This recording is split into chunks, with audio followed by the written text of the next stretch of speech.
Hello, Mr. Whiting's second period class. Your #1 photo story team is here, but with a new member. I That's Keaton. Now we are here to bring you the foundations of European exploration. Here we go. Map making improved during the Renaissance because of Europeans' growing interest in ancient geographers. Explorers believed that they could reach Asia more easily by sailing west across the Atlantic Ocean. Little did they know, the Americas were just around the river bend. Improved navigation instruments were just as important during this age of exploration as were more accurate maps. One of the most important instruments to be developed during this time was the compass. The compass is a tool for navigation or finding one's way, created in the 1300s that used a magnetic piece of metal in a circle that points to the north. If Europeans were to safely sail to the east, they needed better ships. Until well into the 1400s, the long ships, sometimes known as galleys, were used by European sailors. In the late 1400s, Spanish and Portuguese designers built ships that were longer and larger than galleys. Ships traveled more quickly and could be steered more easily. They could make way more reliably in different types of weather conditions as well. The changes during this time period were so great that many historians referred to it as the Commercial Revolution, or the time period when Europeans made very big changes to their trade and business because of new exploration. Some of these new changes included Italian cities producing coins with fixed values. Also, during the Commercial Revolution, individual merchants joined together in a new kind of business organization called a joint stock company. Owners raised money by selling shares or stocks in the company. Many kings and queens of Europe during this time supported exploration and colonization. Basically, it made them richer and it rolled in the dollar bills, so they supported it. Economic and political changes linked to overseas expansion contributed to a new economic theory, mercantilism.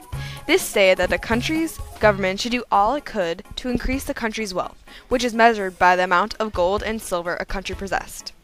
To increase its own wealth, a country had to take wealth from another country.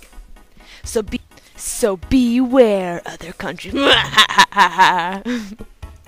Countries were focused on building their own wealth. One way to build their own wealth was to achieve a favorable balance of trade, which is a country receiving more gold and silver from other nations than it paid to them. One way to achieve a favorable balance of trade is the countries would place tariffs on imported goods. Another way is that countries would encourage exports in order to make more money.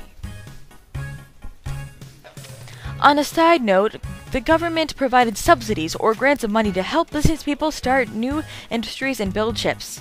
On to the role of colonies. Colonies played a major role in mercantilism.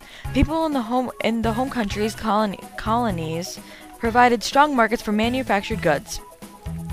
This forced colonies to buy manufactured goods only from their home country. How? Governments passed strict laws that forbade colonies from buying foreign goods. Mercantilists argued that such laws were justified because colonies existed to benefit the home country. The Renaissance and the Scientific Revolution had created a desire among many Europeans to learn more about the world and had added to the general store of geographic knowledge.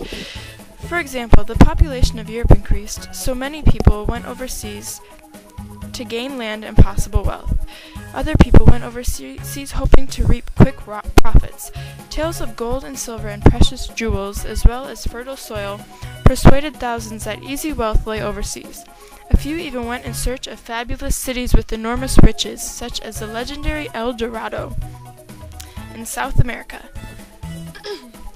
Others went overseas to seek religious freedom for themselves and to escape persecution at home. Some Christians even went overseas to spread their religion to non-Europeans. The Angora Rabbit thanks you for your time, and also, Man, those girls And Guy deserve A's.